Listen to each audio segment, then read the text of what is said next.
In the name of the Father, Son, and Holy Ghost. Amen. Hail Mary, full of grace, the Lord is with thee. Blessed art thou amongst women, and blessed is the fruit of thy womb, Jesus.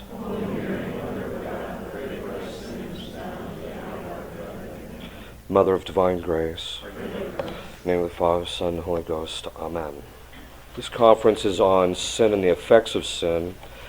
There is a general attitude, I think, among most people that, once you commit the sin, you're sorry for the sin and then it's all over with. Or you go to confession, it's all over with. But there are effects of sin which continue even after we've stopped sinning, and it's a good idea to know what those are, if for no other reason than to motivate us not to fall into sin, but also for us to get a clear understanding of when you commit specific kinds of sins, there's specific kinds of effects that arise from each kind of sin.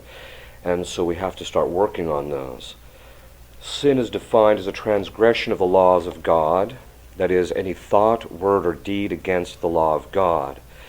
And of course, there are three kinds of law.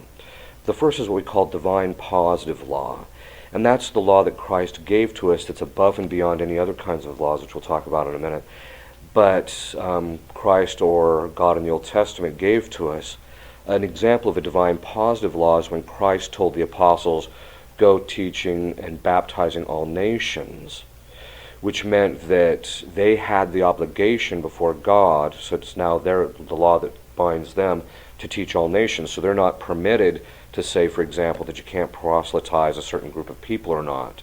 They could say temporarily they have the right to determine the prudential execution of that, trying to convert people, but they couldn't deny it to anybody. Then there's what we call the natural law, and that is the very structure which God designs into the human nature. And that design of the human nature tells us what God intended regarding what we are supposed to do. So it tells us, you look at our human nature and what it's inclined towards, not the evil, of course, but the good things that it's inclined towards, and that tells us what we're supposed to do. And then there's what we call civil law. Now, there's been a debate about whether civil law binds in the form of conscience historically, but in the last century, the popes came down on the side of that the civil law does bind, unless the matter is grave, like murder and things like that, which are normally covered by the natural law anyway.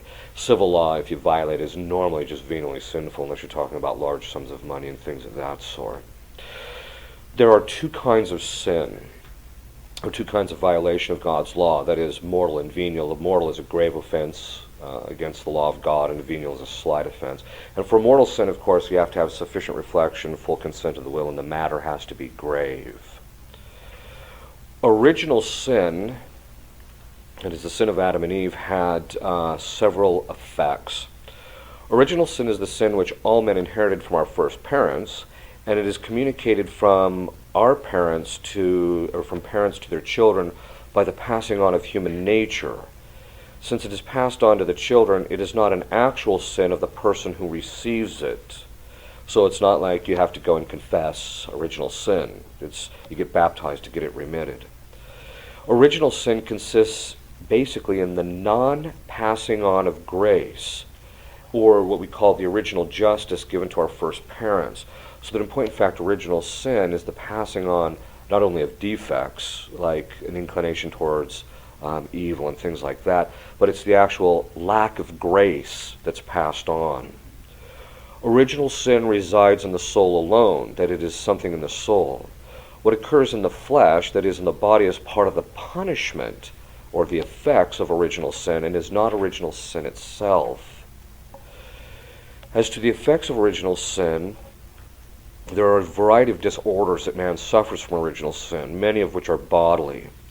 Man has become disordered through original sin, and this manifests itself bodily in death, illness, natural disasters, and things of this sort. St. Thomas observes in an article in his Summa that the disorder of the powers of the soul, that is our faculties which help us to do things, is due to the fact that the will has turned away from God. So in a sense, the punishment fits the crime. Since man was not ordered to God, man himself became disordered. In other words, man who should be subordinated to the superior, that is God, suffers that lack of subordination of those things which are those things which are inferior to that which is superior. What's that mean? It means that just as man was not subordinated to God, so his lower faculties, like his appetites, his emotions, are not subordinated to reason. So the punishment fit the crime. We therefore come to a point where we can elucidate the four primary effects of original sin. The first is sickness and death, which we mentioned before.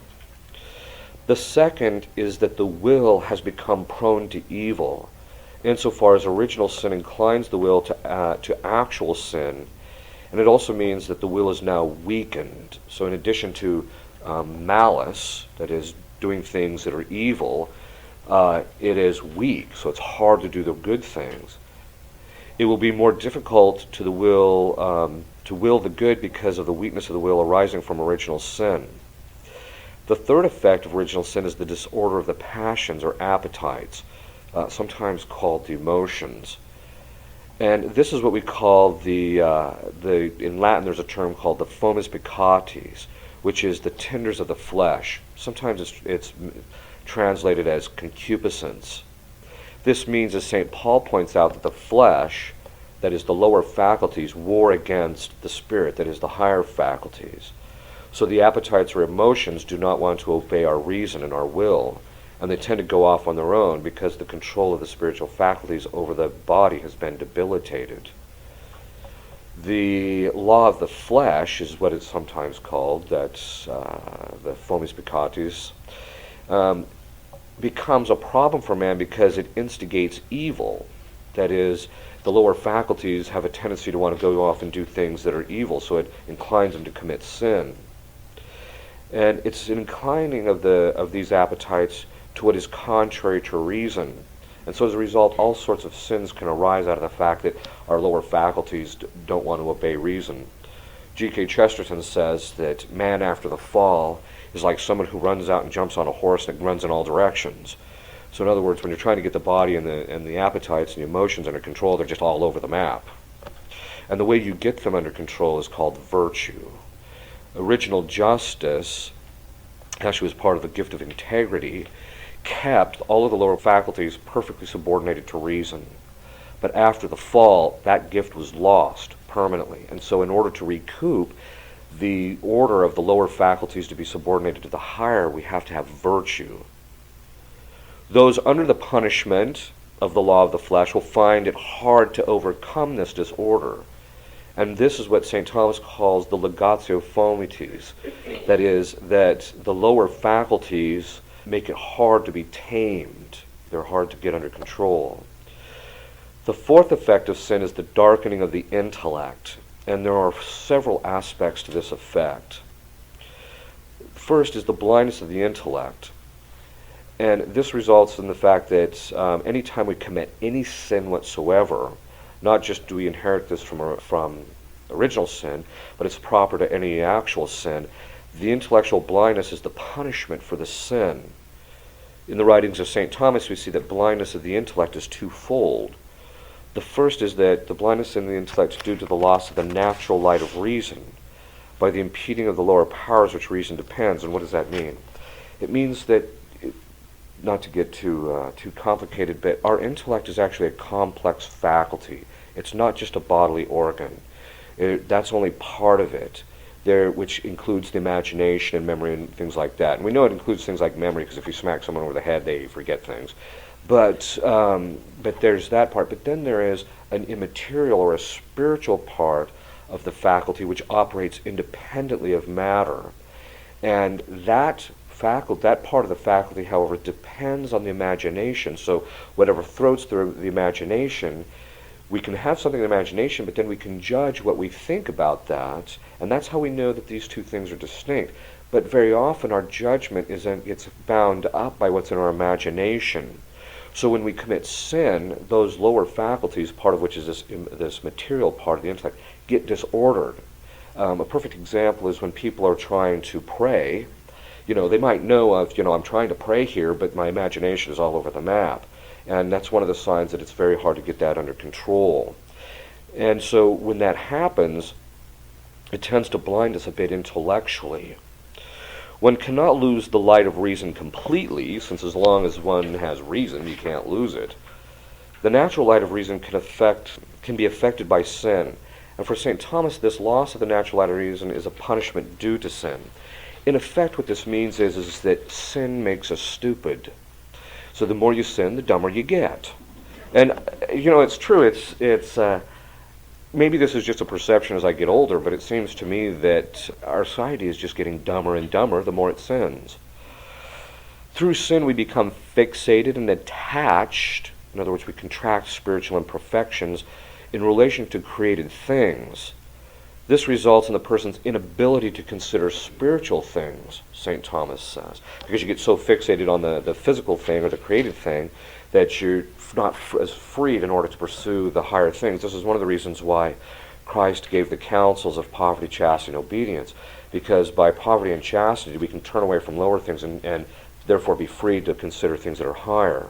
The associations which we make now in our mind is now according to created things and is not done according to spiritual judgment. So the next time we see something, it's hard to consider the thing from the point of view of the spiritual life. And this is one of the reasons why, a good example is lust. When somebody gives in to lust, the next time they see someone of the opposite sex, they tend to judge them from that point of view rather than from a spiritual point of view. So I always tell the seminarians, your perfection consists in always looking at the spiritual well-being of women. You have to have perfect detachment from the goods of marriage. Doesn't mean you become a homosexual. It means that you just have to have perfect detachment from the goods of marriage. Every sin also darkens the intellect, not only as to the specific sin, and so sin makes us blind to the sin that we commit. So when you first commit a sin, you get some type of enjoyment or pleasure out of it, and then the next time you go to judge, you recall from memory the enjoyment that you had of that, and that blinds your intellect as to how bad the thing is. But it also blinds us not only to the specific sin, but to sin in general, insofar as the lower powers in our intellect are trained and habituated not to follow the natural law. In other words, every time you commit a sin, intellectually we're off, and also our lower faculties are off. Sin, therefore, has an inherent stultifying effect. It just dumbs us down. The opposite virtues to each vice that we commit, so each time we commit a sin, if it leaves a residual habit in the soul, and that has to be rooted out, and that residual habit, and each time you do it, it gets worse and worse and worse and stronger, it's called a vice. And in order to reverse the vice, you have to do acts of virtue. So each time we commit sins, we get these vices, we get dumb. The opposite happens. The more virtuous we become, the more the blindness of the intellect evaporates. In other words, the more clear vision we tend to have of these things. St. Thomas notes that the vehemence of venereal pleasure and pleasure associated with gluttony can dull the mind and the senses. As to the senses, I mentioned this last night, the body tends to adjust itself to the actions or operations of the soul. The senses also adjust themselves. As a result, sin can actually affect the acuity of the senses. So and we see this in unfortunate things. People who engage in certain kinds of sins against the sixth commandment, the next time they do it, they have to do it more vehemently to get the same level of pleasure out of it. The next time the person seeks the same level of pleasure, he must do something more vehement, and consequently the dullness of the senses arise from the sin. And this can actually affect our ability of our intellect to know, because we always know things by means of the senses. Virtuous actions, on the other hand, will actually heighten the senses and make them more capable of providing information, and thereby leading to a greater knowledge. When a person sins, he becomes blind to the sin, and he will find it hard to see A, that he's even sinning, and B, that particular form of action is sinful. He will find it hard to see what is wrong with that form of action, even when it's explained to him. So you can sit people down and say, look, going around shooting people in a mall with an AK-47 is bad. I don't see what the problem is. You get that kind of a thing. St. Thomas also calls this blindness a kind of darkness of the intellect arising from the darkness of sin. Just as when one cannot see when there is no light, so the intellect has a hard time knowing the truth. when it is darkened by sin, not only regarding spiritual or supernatural things, but also with regard to natural things. This is important because what this means is St. Thomas makes this observation. It means that people just get done with more they sin, but St. Thomas makes this observation that when a person doesn't have chastity, because chastity gives one a certain clarity of intellectual vision, he says that when they don't have chastity, and he might know the general precept, fornication is immoral, but then what happens is I always use the example with the seminars. Bessie Sue comes along, and it precipitates his judgment because of the perceived pleasure he might get out of it. And so St. Thomas says he actually changes his mind, that even though in general it's not okay, but here and now it's okay. But then the psychology of that is you keep doing that, and eventually you think it's okay all the time. And then it's not just okay, eventually everybody should be doing it. It's that type of thing. And you can see that progression that actually happened in our culture. Also, according to St. Thomas, there's a certain light that accompanies grace, which is superadded to the natural light of reason. Grace enlightens the mind and strengthens the will. Grace helps us to do the right thing as well as to see things intellectually. Sin results in the loss of this grace as well as wisdom. Now, wisdom is the gift of the Holy Ghost by which one considers God the way God sees himself. And one of the signs that you know that people are sinful is that they are no longer approaching God the way God determines, but they want to approach God in their own terms. This is one of the reasons why I'm so in favor of the Old Mass, because it determines how we relate to God. And it's not the worship is not at the volition of the creature to determine how it's going to relate to God. And so we may say that sin causes darkness of the intellect from the loss of grace. Another reason that the intellect is darkened as a result of original and actual sin is because when someone sins, the will moves the intellect to judge the thing contrary to the way the intellect knows it to be. That is, the conscience tells us the thing is bad, but we force ourselves to think about it only from the perspective of the good. This means that there is a certain violence done to the intellect. Now, violence is defined as action contrary to the nature of a thing. In consequence, the next time the intellect sees the same thing, it will be inclined to judge the thing contrary to the truth. And this is a form of darkening in the intellect. In other words, what it means is that when you go contrary to conscience and look at the thing from the point of view of the good thing you're getting, that the apparent good, not the truly good, that you're getting out of it, then what happens is the intellect gets habituated into thinking things according to the apparent good. So you get these habits of thinking that actually blind you intellectually. And so you start thinking in terms of falsity rather than in truth. And this is something that's quite apparent. You can see this. People who just sin constantly, it's not just a matter of them not wanting to see the truth. A lot of times they just can't see it because they have these impediments, these habits in their way of thinking that makes it impossible for them to see the truth. This darkness of the intellect also leads to difficulties in coming to knowledge of God and religious things. So people who sin a lot and get into the habit of thinking falsely are just going to have a hard time understanding things that pertain to God. This is why, you'll see, I always hope this isn't malice on my part, but I always get a certain amount of delight in watching the news media when you get a good solid Catholic on there who says, no, it's this, and this, and you just see this blank look on the interviewer, like it just doesn't. They don't even know what it means. He's speaking English, but I don't understand what he's saying. All right. Of course, that's been described about me, so I should be careful. All right. With all of the disorder introduced into the various faculties, so in other words, all these various faculties get disordered, this leads to kind of a disordered relationship of men and women that they have to each other. In effect, sin makes common life more difficult. And this is what I tell people. Your marriage is difficult? There's some sin floating around somewhere. Another effect was that since Adam and Eve cooperated with Satan and followed his disorder, rather than God's order, man now becomes subject to the domination of the diabolic. Not only in original sin, but also in actual sin. Each time you sin, Satan gains greater control over you. These are only some of the effects of original sin, just some of them.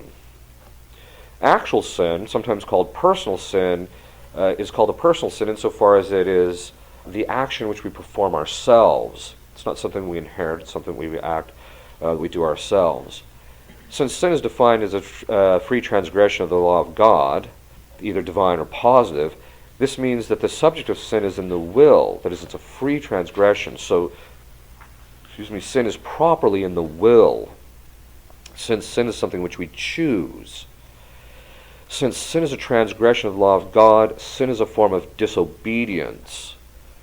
The species of the act of the will, now what that means is the kind of choice you're making is determined by the object or the thing you're thinking about when you make that choice. Since St. Thomas says actions are specified by their objects, that is, what we choose is determined by what we're thinking.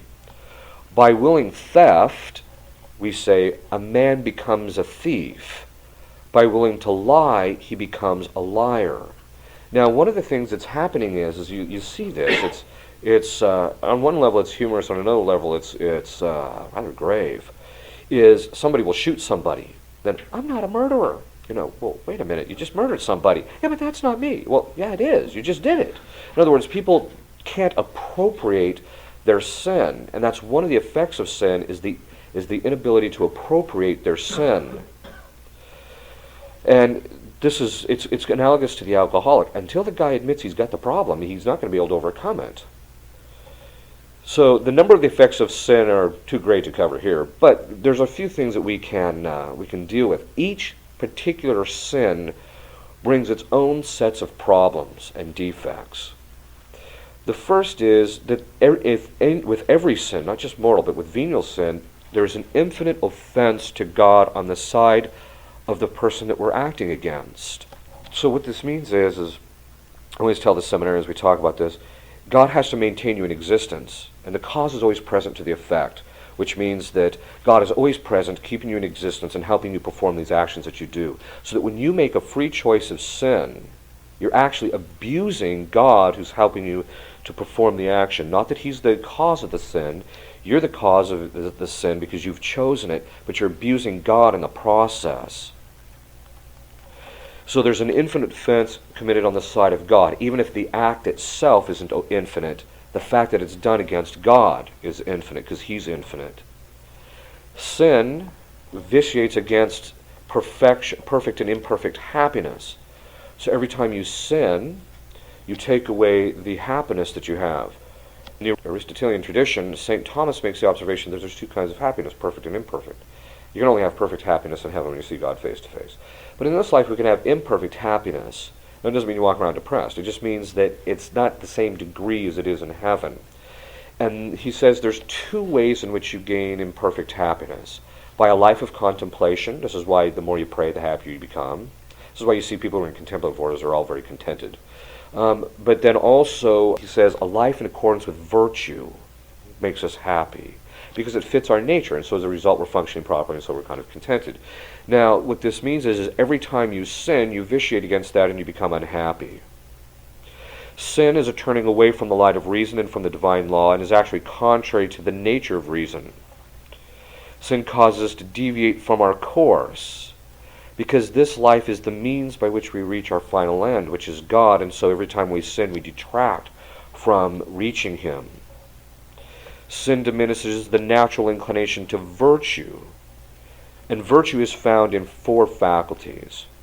And so the diminishing of the inclination to virtue likewise manifests itself in these four faculties, namely the intellect, the will, the irascible appetite, and the concupiscible appetite, and we'll talk about each one of these.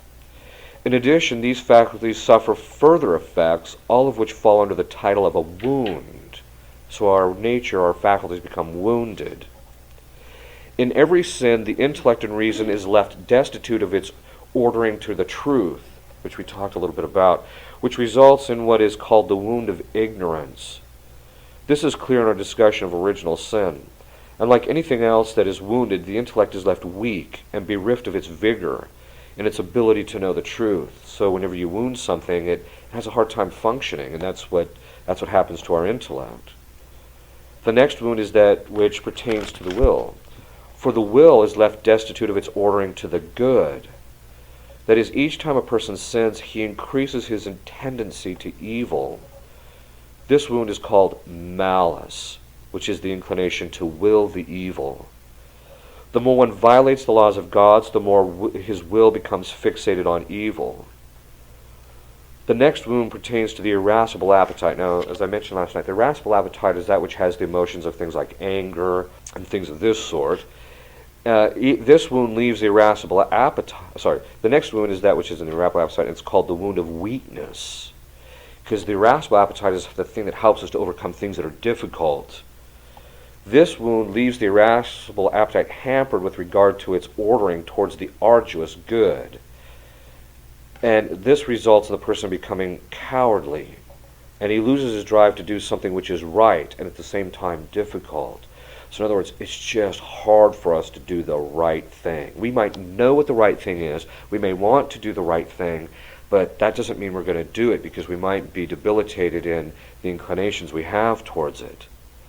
But this wound and the wound of malice causes the soul to lose its strength to do the good. And this makes it harder to act well. So each time you sin, it means it's going to be that much harder to do the right thing. This is why I tell people, you get them into confession from time to time.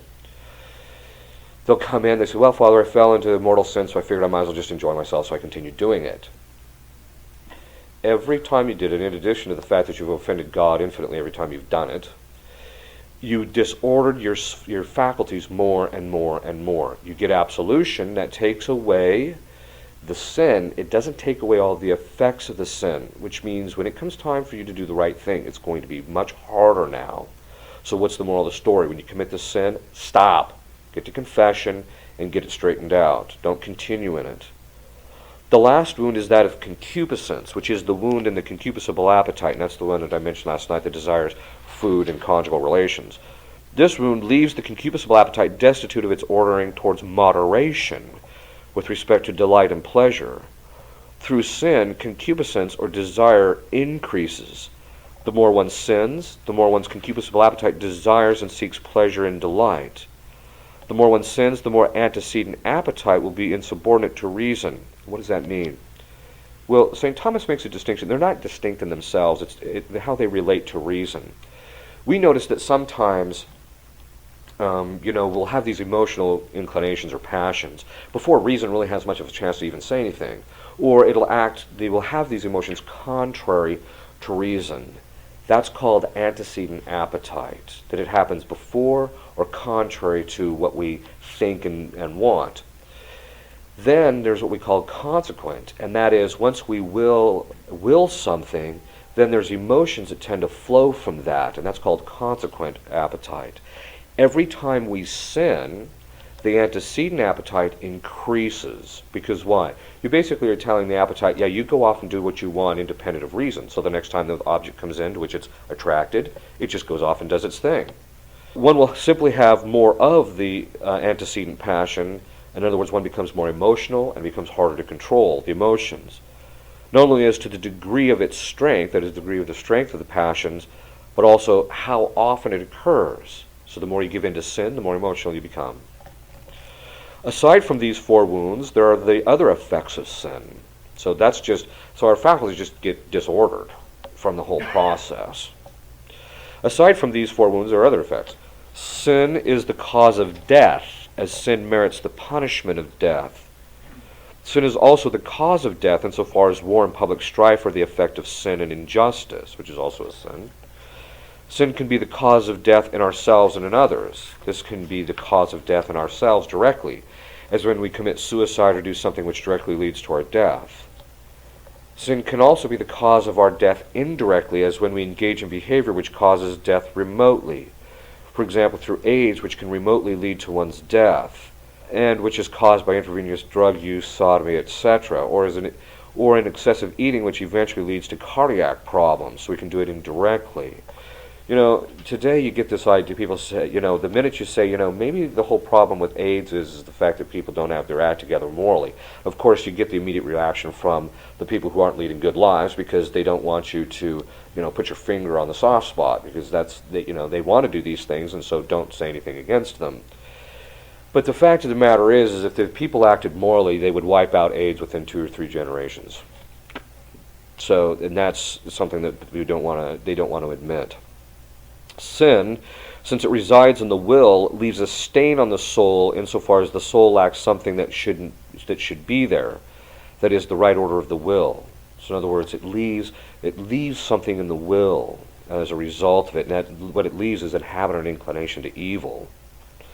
Sin entails an unhealthy attachment to creatures, and people will become irrational and even mentally ill by their unhealthy attachment to some created good. And you actually see this, people become so attached to something that they have. If somebody comes along and shish kebabs it, the person just mentally goes out of their mind. Furthermore, sin engenders vice, either intellectually, in other words, we have bad intellectual habits, and sometimes if it gets bad enough, it's called mental illness, which is the inability, mental illness is a set of habits in the mind which makes it impossible for the person to grasp reality, the truth. Or it also makes it difficult for us to grasp the moral good. Not just in the faculty in which the sin pertains, does it cause disorders, but also, such as the concupiscible appetite in relation to conjugal relations, but also the intellect and the lower faculties. In other words, every time you commit any sin, even though the habit might predominantly be, say, in the concupiscible appetite because you ate too much, so now the next time you're around, you see chocolate, and because you wolfed down the whole bag of chocolate last time, now you see it this time, there's a tendency to want to wolf the whole bag down again. Not only is it in the concupiscible appetite, but it leaves residual habits in the intellect and will. Every time a person commits a sin, even if it's executed through the body, there's a concomitant vice in the will. So what will happen is that even if people find kind of a quieting of the body's inclination to evil, they'll find there's still the disorder in the will that's hard to fight. St. Thomas says that whatever goes contrary to the order of a thing deprives a person of that order. This we see in relation to the will moving the intellect contrary to the truth. In other words, the intellect is ordered towards knowing the truth.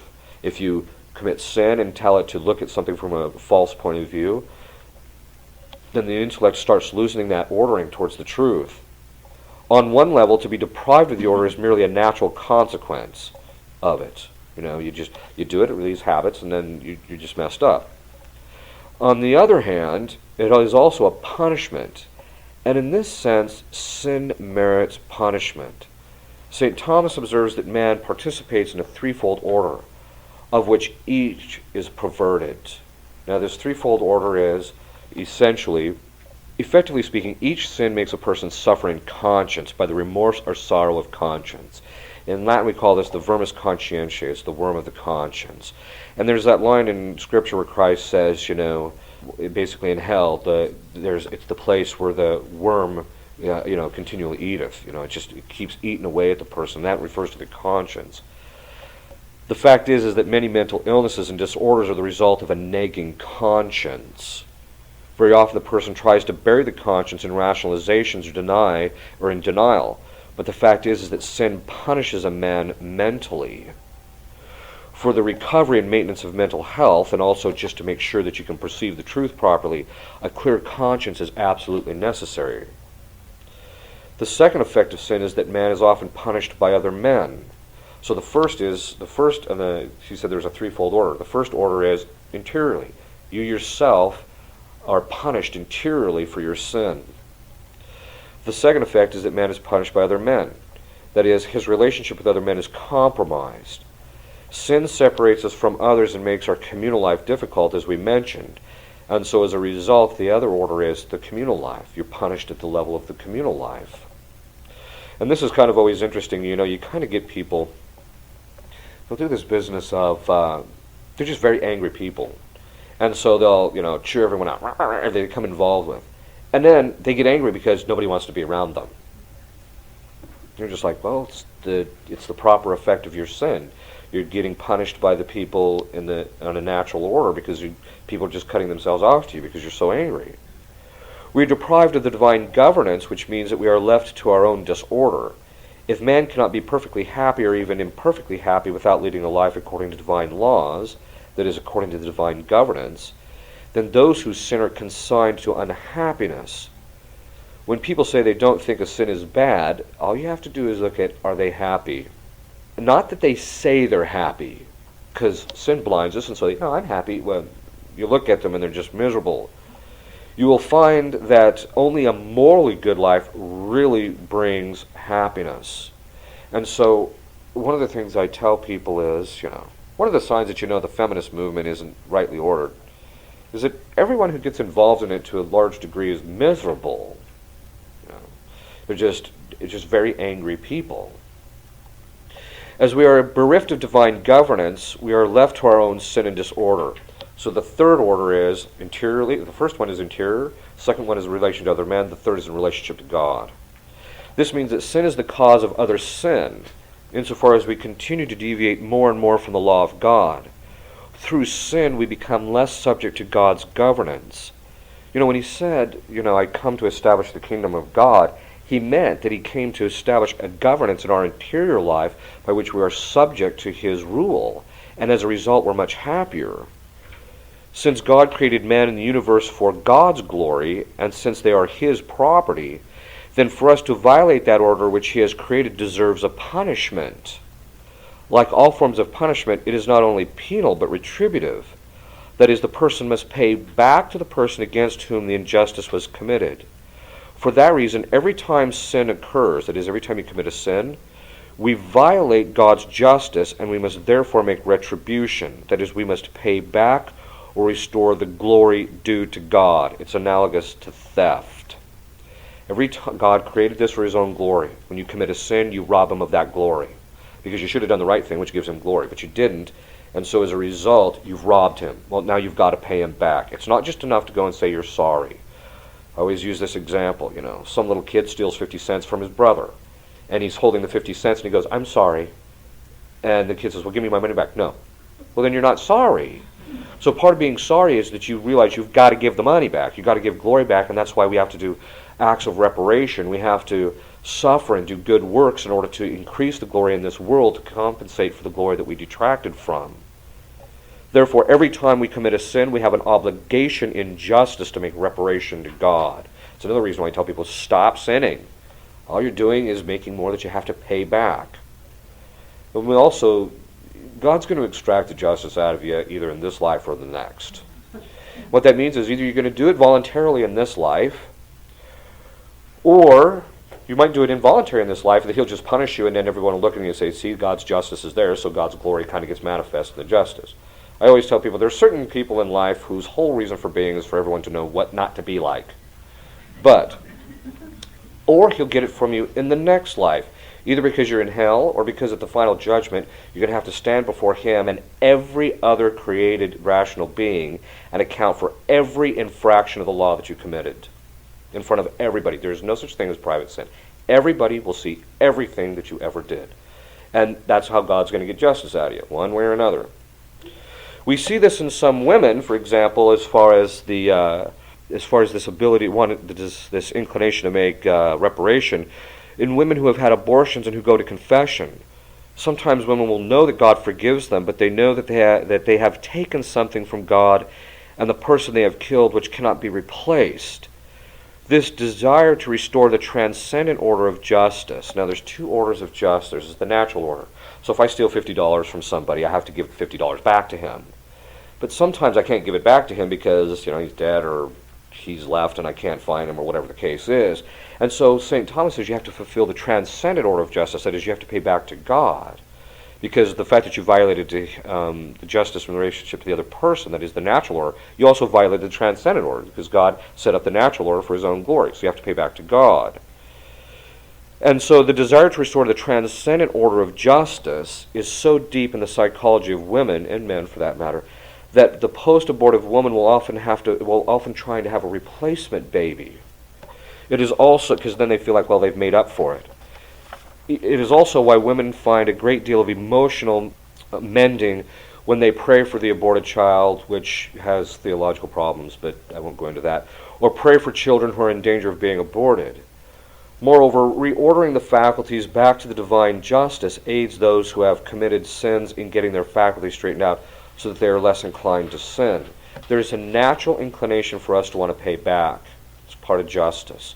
And when we do something really bad, You see that people want to realize, I've got to make up for it. So, well, the way you make up for it is by doing prayer, suffering, good works to God. And if you've done it against somebody else, the first step is asking for forgiveness and things like this. The fact that satisfaction must be made indicates that justice must be served even if mercy is granted. Even though we may be forgiven of sin by God in confession, the requirement to make restitution to Him remains. Therefore, there is a temporal punishment due to sin, and this temporal punishment includes not only paying God back by meritorious works for the sins which we have committed, but it also includes the disorder of the faculties and the soul by the sin. Since man is naturally ordered to justice and rendered to God his due, it means that we must reorder ourselves as a matter of justice. Even if we find in us a disorder, even if we didn't commit a sin, we have some disorder in our faculties. Since creation is made for God's glory, we have an obligation in justice to repair our faculties to give Him glory. Otherwise, we commit an injustice to God. Now, this is a very important point because today you have people running around saying, well, I'm a homosexual and there's no sin in that as long as I don't act on it. Wait a minute. Okay, that's true if you've always fought the inclinations and you're taking reasonable means to overcome it. But if you don't try and straighten out your faculties, then you are complicit in this disorder which detracts from God's glory, and that's sinful. So being a homosexual without doing anything about it is sinful. Of course, you can't say that too loudly in the public forum, but I'm actually doing that in an article, but in a more intellectual way so that people can't come after me. They have to at least deal with the argument. You might have been raised with all sorts of problems and you got all these disorders and everything, and it may not be your fault. It doesn't matter. It's still your obligation to clean up the mess. And if you don't do it, you're going to have to stand before God for not having made a reasonable effort to clean it up. The Church has always made the distinction between mortal and venial sin, of course, and mortal sin is a grievous offense against the law of God. And mortal sin differs from venial sin in that mortal sin is a turning away from God as one's ultimate end, that is, from an incommunicable good to a created good. That is, in other words, you turn from something that's infinite and infinitely precious to something that's just very measurable. It's virtually nothing.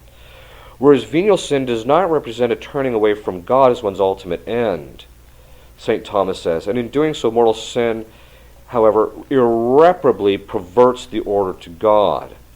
It is irreparable because once the soul has committed mortal sin and lost sanctifying grace, it cannot repair the damage left in it on its own. It can only be repaired by divine power, St. Thomas says. Mortal sin causes the loss of sanctifying grace, and so the soul cannot merit anything in justice before God. And this therefore makes it impossible for the soul to repair the order of justice when it's in the state of mortal sin. Mortal sin makes all our acts, when we are in the state of mortal sin, meritless. Sometimes you get people say, well, if I fell into mortal sin and then I did a good act and then I went back to confession, I get the merit for the act that I committed in mortal sin. No. Now, there is the general opinion that once you get back into the state of grace, the merits for the acts that you did in the state of grace revive. But when you're in the state of mortal sin, your action is utterly meritless. It might be good, but that doesn't mean it merits anything in the eyes of God. Since the soul has turned away from God, it has lost an infinite good and therefore deserves an infinite punishment. And that infinite punishment is eternal damnation, that is, the consignment of the soul to hell after death. The loss of eternal beatitude and the pain of loss and the pain of sense also follow from mortal sin. Even though the soul is given over to eternal punishment, which includes the eternal company of Satan in the next life, so that's one of the effects of mortal sin. Well, you don't want God? Well, then this is the guy's company who you get. In this life, the person steps out of the order of God and is given over to the power of the devil. In other words, when you're in mortal sin, you're going to have a hard time doing what's right without God's grace, because you're going to end up very quickly succumbing to the demonic influence. This rupture of communion with God excludes one from the reign or kingdom of God and makes one an enemy of God, so that's one of the effects of mortal sin. You become a God's enemy, since one is working against His order and will. As an enemy of God, one is subject to His just anger. Mortal sin results in the loss of all of the infused virtues. So once you are in the state of grace, God infuses virtues in your soul so that you can actually reach heaven, except for faith and hope. Those remain. But charity is lost, and so is infused temperance and infused prudence and things like that, infused justice. Those are lost. You also lose all of the gifts of the Holy Spirit, which makes it more difficult on the side of the creature, not on the side of God, but on the side of the creature, to be moved by God. Mortal sin has a greater capacity to cause all of the disorders of sins which we have discussed, at least in comparison to venial sin. And mortal sin is particularly dangerous because a person loses sanctifying grace, making it impossible for him to merit any graces from God, and therefore merit any ability to, again, to repair the damage. Once out of grace, you don't keep mortal sinning, as I said, because you just end up disordering your faculties more. You get back to confession. Venial sin, being a slight offense against the law of God, does not misdirect one away from God as the final end, because you're not cut off from God by venial sin, but only, St. Thomas says, the means to God. Since the divine laws are the ordering, that is, they direct us on how to live our life, they concern the means to God as well as the ordering to God himself, for the means themselves are either ordered towards God or they are not. In other words, every single thing you do in this life helps you to reach God or it drags you away from God. In this respect, St. Thomas says that venial sin does not cause us to turn away from God as our ultimate end, but it is a failing on the side of the means. It is we're performing actions which will not lead to God. Though at the same time, they do not take us away from God because we're still in a state of grace and we'll see him face to face if we die. Venial sin, however, can increase a habit and a disposition. If we do it repeatedly, it can lead to mortal sin, and so it should be avoided. Since it can increase a bad habit, it means that venial sin impedes the soul's progress in the exercise of virtues and the practice of the moral good. In other words, it just merely impedes your spiritual life. And this is always a danger, because sometimes you get people who, St. Thomas says that there's 3 stages of the interior life, which of course gets talked about quite a bit after him. But the first stage is the guy who just tries to stay out of mortal sin.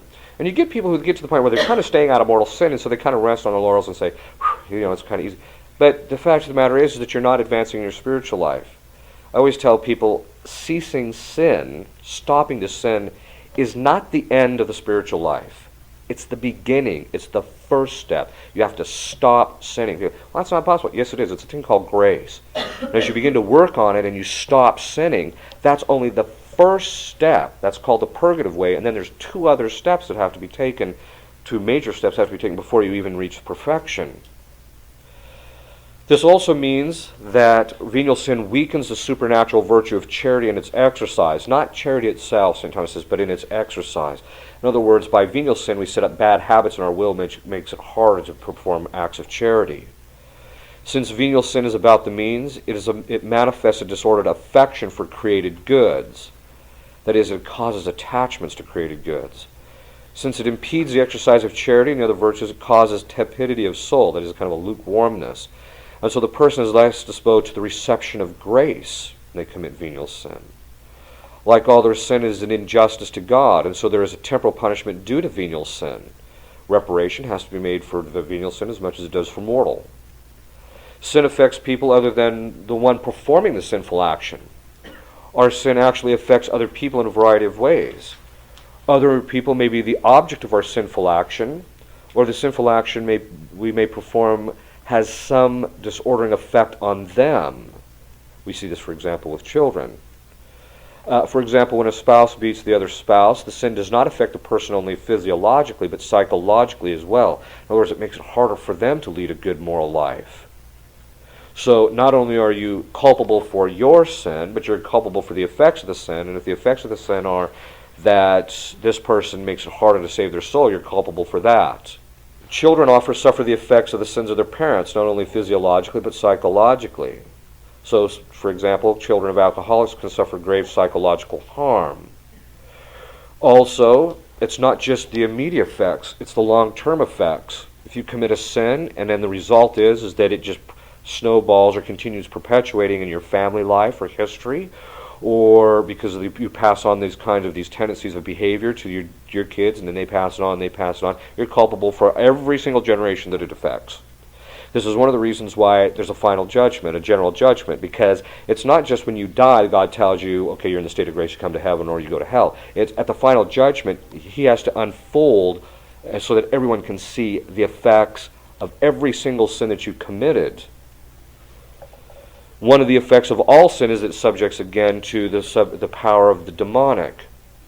The less sinful, and that pertains also to venial sin. The less sinful we are, the less likely we are to become subject to the demonic.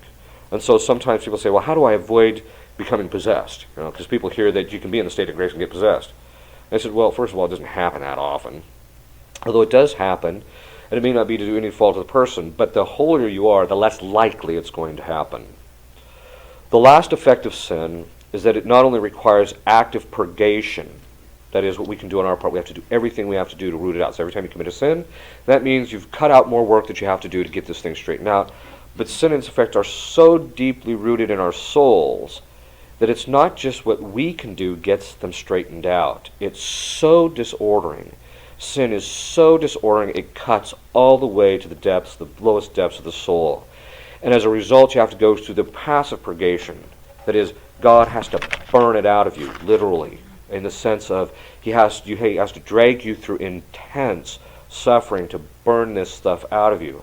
And so it means you're going to have to spend time in purgatory. You have to spend a lot more time in purgatory, or to get it burned out, or you're just going to have to deal with it in this life. That is, you're going to have to suffer a lot in this life to get it burned out. A single venial sin requires not just, I think, suppose someone all their life had never committed a mortal sin, all they committed was one venial sin. They'd still have to go through the passive purgation because God's got it. Our soul, our faculties are not sufficient to reach into the depths of our soul and pull this thing out by its roots. God's got to do it. We just have to trim off the top so that God can get to the roots and yank it out.